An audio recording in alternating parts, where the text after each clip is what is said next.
Hello, my name is Martha, and as promised, I've done some check-in videos where I've been mentioning how I've been using AI, and I did promise to do a little deeper dive on how I've been using AI. I'm 53 years old, and this has been just kind of a game changer for me in a lot. It's helped me be so much more productive, and it's saved me so much time that I wanted to share some of the ways that I'm using it.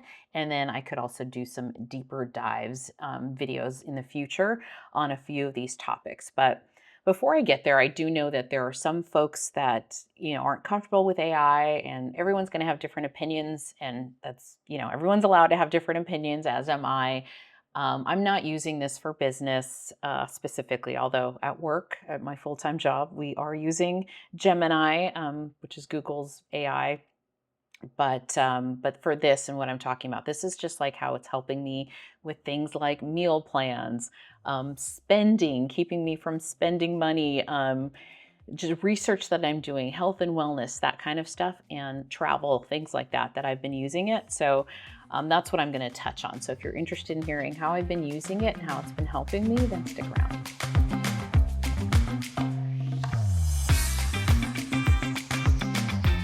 All right. So again, I'm not using this for like coding or any kind of more professional things. This is more my everyday life.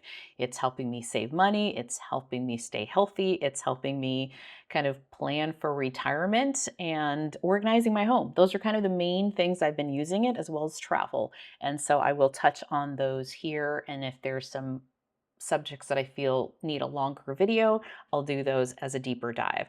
So the first thing I'm going to say, I'm 53, and when there's something new like this, AI, internet, Google, Ubers, Lyfts, I mean, when there's something new that comes in and disrupts the industry, there's a lot of concern and fear about it. And I get that. But, I was born pre computers, pre iPhones, pre internet, and I've seen a lot of that fear, right? And I feel historically, we can get all excited and, there's a lot of fear around some things. And then, we kind of maybe course correct a bit if it's too concerning. So I'm hoping that's the same here.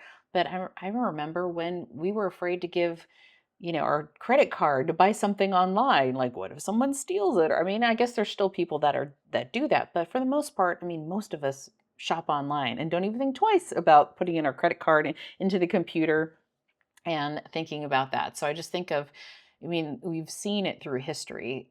So that's one thing. So I'm not concerned from that perspective, but I'm also not, I'm giving it some personal information, but I'm not giving it tons of personal information. But what I have found with ChatGPT, and I'm speaking about ChatGPT specifically, but the other models are similar.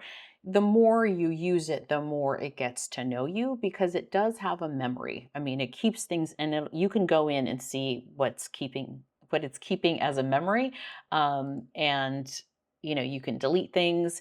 You can also there is a button. In fact, I wasn't even going to do this, but now I'm going to, since I'm here.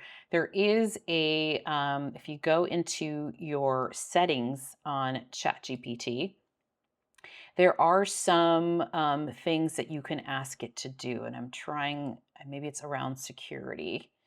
No, let me see if I can find it. I will try to find it. I think it's under personalization. You can have instructions on how you want it to respond to you, which I'll touch on. And then you can turn on or off if you want it to reference saved memories. I have mine on because it does help when it's responding to me, or reference any chat history. You can have it how you manage memories. You can go in there and fix that. And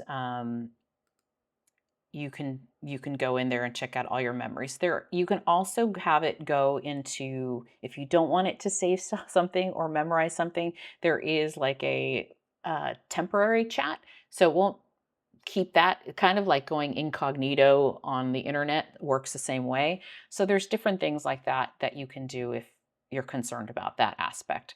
But let me get into what I was going to chat about here today. So I've been using it mostly or a lot around health and wellness. That is my daily conversation with ChatGPT.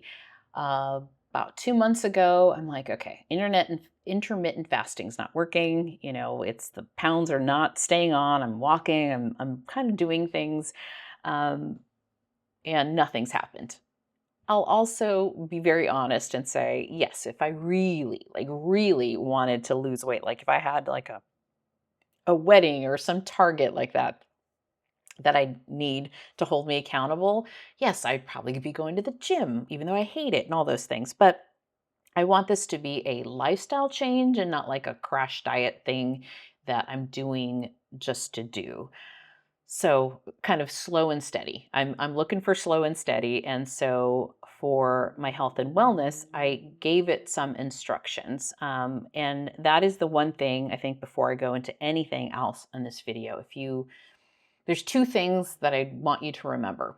One, the prompt, when it says ask anything there, when you'll see it on ChatGPT, the prompt that you give it needs to have context. Like, who are you? Like, I told it, I'm 53. I'm going through menopause. You have to give it some prompts. Otherwise, it doesn't know what you want. It's like, think of it as talking to a stranger and you want them to give you some great answer, something like that. Well, it needs some context. So give it a lot of context. What is the output that you want? Do you want this to be a tracker? Do you want this to be in Google Sheets? Do you want this to go, do you want it in bullet points? Like, how do you want the output to look? Um, for work, for example, I do want it. If I want something in an email or something, I will say I'm an executive director, blah, blah, blah. This is what I'm looking for. This is the audience that this is for. So the more context you give it, the better results you're going to have. If you're unsure if you've given it enough context, this is like point number 2. If you're unsure if you've given it enough context, ask it. And I will always, not always, but I will say, when I really want it to give me a good answer, I will say, what more information do you need from me to give me the best answer possible? And it'll ask me questions. And then I will answer them one by one. Not too long ago, I did something and it gave me 6 questions that it asked me, and I went and answered each one, and it gave me a much better output than had I not given it all that information. And again, we're not talking like your bank account number or anything like that, right? It's just like, what more context you need, or what do you need to know about me and what I'm looking for. And then so that those are the two things. Give it enough context, and if you don't know if you've given it enough, ask it that question.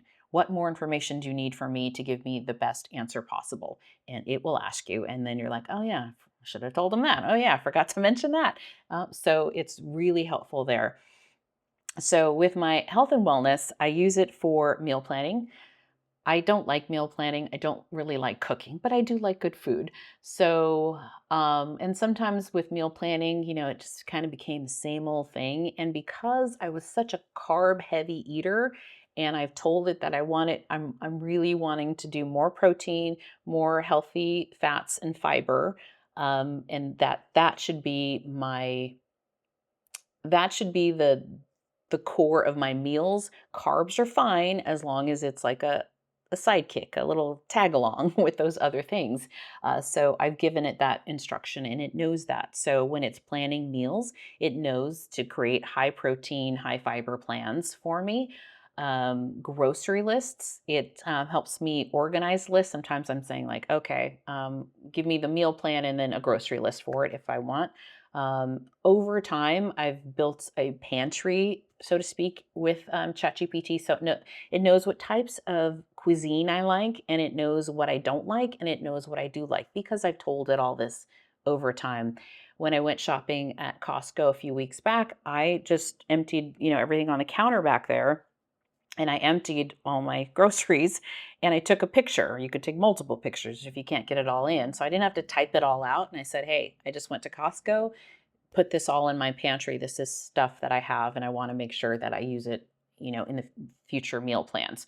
And it noted it all there. And and I know it works because it's come back and said, hey, that spinach that you've had for a week, today for a reset, create do your green smoothie, which is spinach, banana, a little bit of water, um, triple berry for antioxidants, chia seeds. It's suggested flax seeds as well, but I'm like, I just have chia seeds. Protein powder if I haven't had enough protein. So that kind of stuff, it'll tell you like how much it could track how much protein I've had during the day if I'm telling it what I'm eating. So there's lots of things it could do for kind of health and wellness. And one of the meal plans, it did remind me I had spinach, so I think I was ready to do a grocery list, and it's like, "Don't are you out of that spinach?" And it's like, "Nope, you're right, I put some in the freezer." So it's helped me save money that way, because it knows that, because I've also told it, I hate throwing away food because I don't like to have a lot of waste, but I also don't like to go to the grocery store either. It tracks my sleep, my energy, my mood. It's built exercise plans for me and reset plans when I've drifted. Like the past 2 weekends, I'd say I've drifted.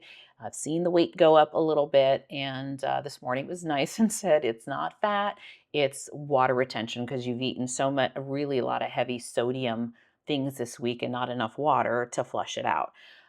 So it's giving me advice too based on that. So that's the health and wellness. I can go in a deeper dive about that.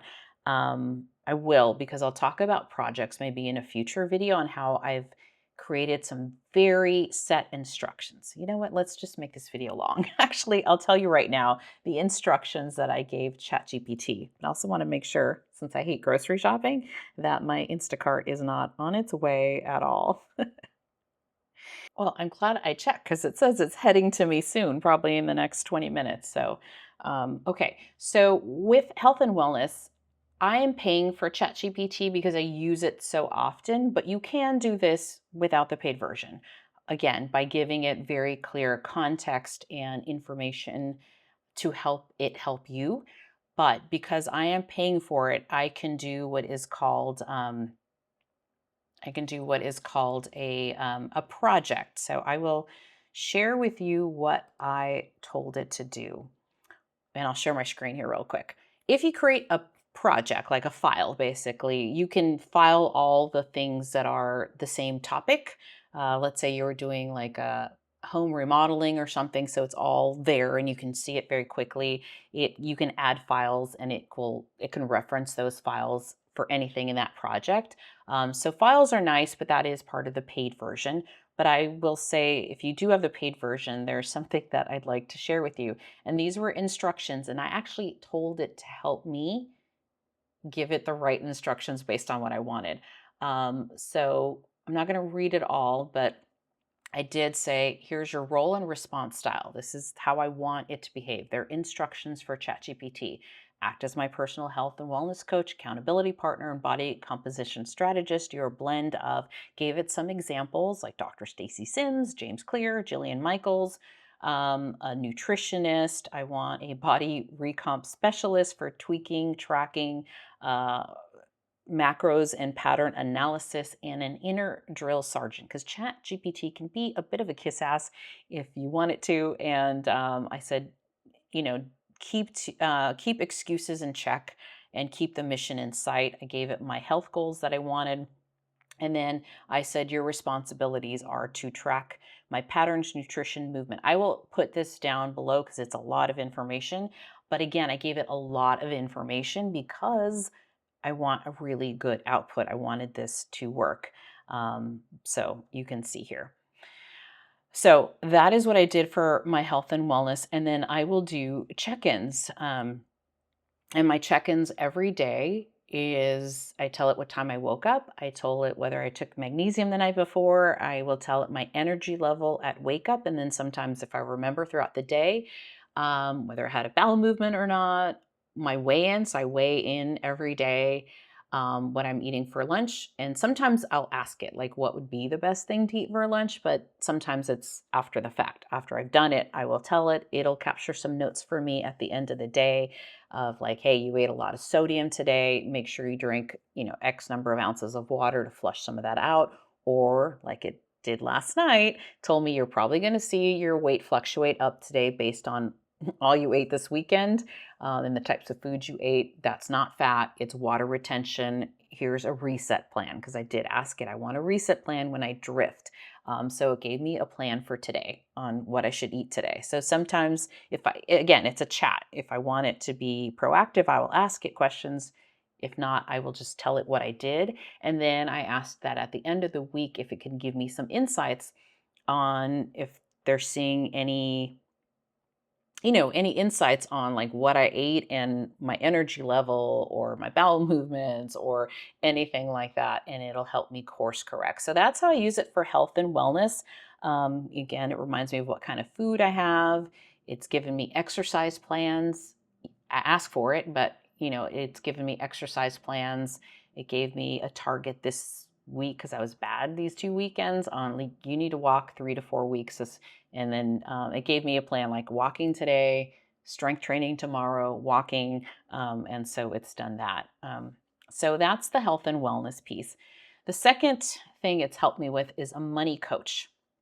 So it helps me think through things before buying. I got this from another YouTuber and I was like, oh, I didn't even think about doing that. And I got some of it from another YouTuber. So this is a combination of things, but like a money coach. And by a money coach, and I set it up so I'm asking it when I'm tempted to buy something. I'm like, I'm interested in buying this and, maybe I shouldn't. So I'm going to give you an example of this the other day for those of you that are what well, actually this is wax related, right? So those of you that do watch my wax videos, this is wax related. I had told it here, a long thing here. I'm trying to find it.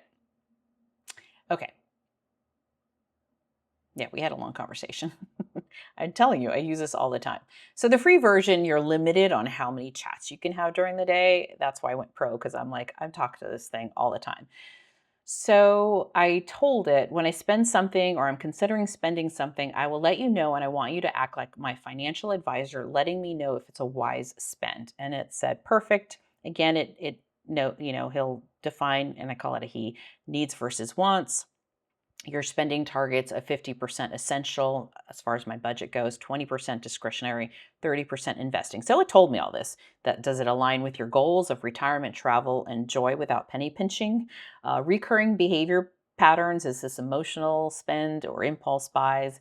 And opportunity costs. So this is what it's evaluating. It told me I will evaluate it based on this opportunity cost. What else that money could do for you? And it says, just by saying I'm considering buying, or I'll just spend blank, and it'll break it down for me. So it stopped me from buying some makeup, but I wanted to do the wax thing. Here is the Scentsy wax related thing. I said, I'm interested in buying the 5 harvest scents and 10 new fall and winter scents from Scentsy. I'm a Scentsy consultant, and fall and winter is my favorite Scentsy. I feel this purchase will help me as a consultant be able to talk about the new scents on my YouTube channel. Should I buy them? Let's break it down, it says, like your CFO would. So it did a decision summary. It gave me strategic pros and cons. It also knows, because I've given it like my spreadsheet, my wax buying spreadsheet, and it knows I'm on a low buy and knows what my ultimate goal is. So it even said, hey, here's a check. It says you're at 660 bars and aiming for 300. I think I touched on this in my monthly check-in. But basically it told me buy the 10 new ones, don't buy the harvest, and this is why. And it gave me that reason. I think I did touch on this in my monthly check-in, and it was totally right. It was completely on track. I think another thing recently was I was tempted to buy the Rose Girls Halloween pre-order, because I went and looked, even though I know I'm not supposed to be looking at these Facebook pages, and it says it's high novelty, limited time FOMO, and there's that emotional tug that I love fall, right? That's like my emotional excuse. Gave me a reality check. It says you've already bought 10 bars. You committed to buying 5 more, probably from Scentsy, and then it's saying that's 15 out of 40 bars, 38% of your yearly remaining wax cap is already spent in early August. And here's the kicker. 400 of your 660 bars are already fall scents. I was approximate. That's what I told it. You don't need fall wax. You are fall wax. So, I mean, and then it gave me strategic advisory call not to buy it and why, and some reasons why, what to do instead, which was very nice because, when you want to buy something, you have that impulse to buy. But here's why. It said scarcity is artificial. These scents will rotate back in. Yes. Inventory is glutted. You literally could warm fall scents every day for 2 years and still have some left. Clearance is a smarter bet. You're already love Scentsy in clearance lets you optimize price per performance, not just novelty. What to do instead? Create a fall rediscovery basket. Set a 5 bar flex fund for clearance surprises in Q4 and put Rose Girls Halloween on your future maybe list. If you melt 20 fall bars by late September, revisit the idea, not before. And then it also gave me a mental refrain. This isn't you missing out. This is you calling your own bluff, saying, I don't need more wax to enjoy in fall. I need less distraction so I can enjoy what I already have. And that's how it's helping me it's talking me down from buying something that I find really helpful, especially something that I really love. Same with makeup and skincare. I just use wax as a example here, since that's what mostly my channel's about. So the money coach thing has been really, really helpful, and I can dive in deeper on specifically what prompts I gave it in a future video. I want this to be like an overarching video, and then we can dive in deeper if you're interested. So let me know if you're interested in kind of diving in deeper. The other money coaching that I did do a long time ago, a few months back, and it came from an idea of using it to help you kind of plan your dream life. And this was a younger person talking about ChatGPT. And I'm like, that sounds like fun. Like, I still got some life left in me, And so as I was chatting it, one of those things is it just made me feel good. Like, how much time during the day do we spend really dreaming of what could be? And there's, what is it? Is it dopamine? That you kind of, it just makes you feel good and like the possibilities, and it's just a positive thing. And then I started thinking, well, I'm 53, and how about retirement? And I went down a retirement rabbit hole, and I spent a whole weekend chatting with ChatGPT, on and off. But I felt so much more comfortable about the possibility of retiring a few years earlier. Gave me some suggestions for like financial advice where I should go, because I'm not going to rely. Let's be honest, I'm not going to rely on ChatGPT and say, "Oh, that's my financial planner, and it told me I can retire, and that's great." I want to validate some of this, of course, right? With a real professional. And I have. So I've had one meeting. I was supposed to have my second meeting today, but she's feeling under the weather. So it's been postponed till Friday. But things are looking good. And I wouldn't have even thought about talking to a financial planner and really looking at my expenses and my income and like really knowing those numbers. They were just there. I kind of had an idea of how much I was spending a month and all of that, but I wasn't really thinking about money. It got me thinking, like, do I have my money in a high yield savings account? Like, all of that came from kind of playing around and thinking about my dream life, and then kind of getting questions and things like, am I really making my money work for me? Blah, blah, blah. So I don't think I would have gone down this road yet had I not been having that dream life conversation, which ended up in a retirement conversation, which ended up in me going, can I retire in 7 years instead of maybe, you know, 13 years or something like that? That's a big difference. So that was a really great thing that I used ChatGPT for. Hair and beauty brainstorming, things like that. I want to kind of blend my grays versus just coloring it my dark color. So I've been doing that. It gave me suggestions on some colors and things, and so far that's working out. I do need to do a touch up, but it's been working out. I like what's happening here.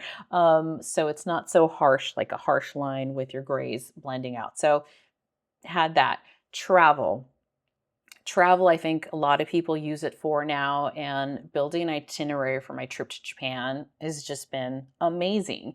And so that's been one, suggesting food, attractions, efficient routes, trains to take, things like that. You have to check ChatGPT because it'll hallucinate and sometimes it can give you wrong information. So don't just take it at face value.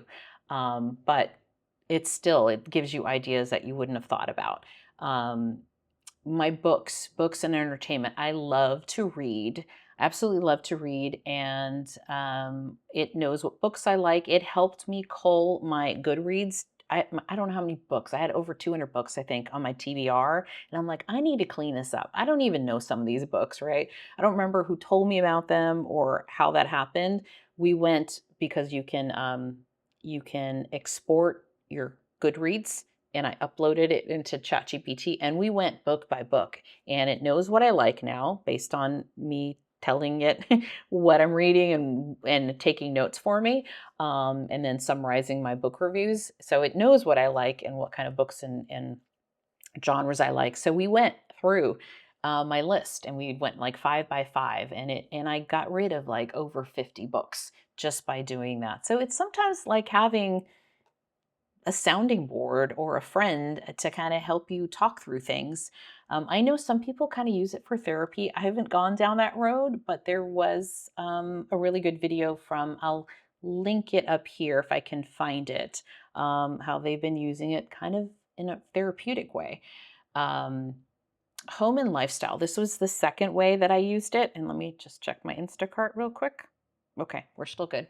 Um, Home and lifestyle. This was another way that it has helped me declutter things. I gave it before pictures, and I looked in on Pinterest and some other things and said, hey, this is kind of what I'd like my kitchen to be organized and how I like it to be cleaner. And I have stuff everywhere and I want to get some stuff off my counters. And I spent all Saturday just decluttering my kitchen and cleaning my kitchen.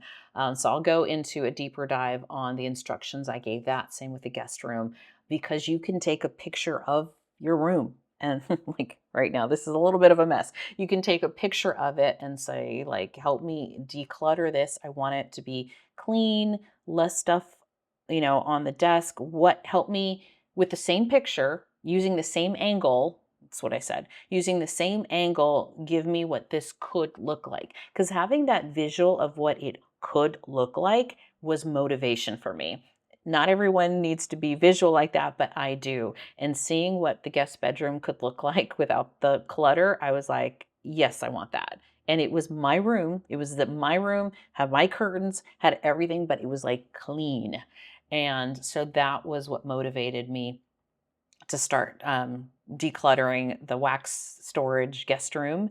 And I did a very similar thing with the kitchen, and I'm so happy and I've maintained it. So that was another home and lifestyle and helping you declutter. And then, other things are, help me plan themed dinner parties, things like that. You can do some fun stuff. But ultimately, for me, the biggest benefits have been saving money because I'm less wasteful in what I'm buying, groceries, and then also just buying things I don't need, but I have that temptation to buy, kind of talks me off the ledge. So it's helping me make smarter decisions that way. It I can kind of brainstorm with it. So it helps me think about ideas. Like I mentioned in a recent What I've Been Warming video, that I've kind of been thinking about some changes I want to make to my YouTube channel. And it's really, I don't know, it's like a brainstorm. It's not like it's giving me ideas and I'm like, oh, great idea. But it's like, oh, that just made me think of something else. Right. And so it's this kind of brainstorming that happens. It's helping me stay organized. Um, yeah, so these are just kind of the 7 things, just really recapping them. So it was health and wellness, so meal planning, knowing what's in your pantry, helping you be like a fitness coach, money coach, again, stopping me from buying things when it's like an emotional or FOMO kind of thing. Hair and beauty and grooming things that I've kind of been into, travel planning, books and entertainment. Also, I didn't talk about in books and entertainment. I told it like what kind, like just finished watching a series. I think it was what's it called? The Pit. This was months ago at the beginning of the year, The Pit. And I'm like, I like medical shows and I watched Department Q on Netflix. And I kind of had like, well, now what do I watch? And so it gave me a list, and a lot of it were shows that I did like. And I'm like, oh, I've watched these and I love them. Keep going. Give me some other ideas. And it has. And so that's another way that it's helped me, like from an entertainment perspective, or maybe some books based on mood that I might be into. So suggesting TV shows and books has been fun. Six is home and lifestyle. So again, reorganizing helps me keep track of scents that I'm melting and my thoughts on them. So helps me keep a scent diary. And then just fun stuff, kind of dream life planning, and just maybe coming up with playlists, what to watch, things that might spark joy. And as a brainstorming buddy, I think is the other one. So that is all I had for today. Let me know if you want me to dive a little bit deeper. I think I can go definitely deeper in my wellness tracking and then my money spending. I think those are the two things that I've been really focusing on. But yeah, I just talk to it every day and give it, what I'm eating, what I'm doing, what I'm weighing, how much water I'm drinking. And because I can just do it on my phone and talk to it, it's a lot faster than typing it. I always have my phone around and it just responds right back. And there's so many ways that I've used it. But these are like the top ones that I've been thinking about. So, oh, I'll give you another one too. There are days or weekends, right? Because I work full time, and there are just some weekends where I'm like looking around. I'm like, oh my gosh, I have to clean this, and I got to do that, and I got to do that. And sometimes I just start to get overwhelmed. So I've said, hey, this weekend I have to do all of these things. Help me organize my day. I have to run errands and this, and just seeing like, okay, between for these 2 hours, go clean the bathrooms, and this is what you're going to do. Then you're going to take a break, and then you're going to. So even that, I know that might sound dumb, but even that, I've had these days where I just like, you don't know where to start. And it's actually told me that. So I'll tell you right now, um, really quick. Let's see. Yeah, I had like videos I wanted to edit, and it told me go for a walk at this time and that time, and you got to do this and go to the library, and it just having it listed out like that where I didn't have to write it all out, just I felt like okay, I can do this. And I've had the most productive weekends doing that because I can see, yes, I said I needed to do all these things. And then some things I can see, like, you know what, I don't have to do that this weekend. I can put that aside and save it for later. So that's another way it's just helped me, like, okay, relax, you got this, we got this. So I'll leave it on that note. I hope this was helpful. And again, if you're interested or if you have any suggestions on how you've been using it, I'd love to know. Sometimes the comments are just pure gold. So I love that. And yeah, I hope you enjoy this, and I can easily do deeper dives on some of these or as things come up. So thank you so much for hanging out with me, and I'll chat with you later. Bye-bye.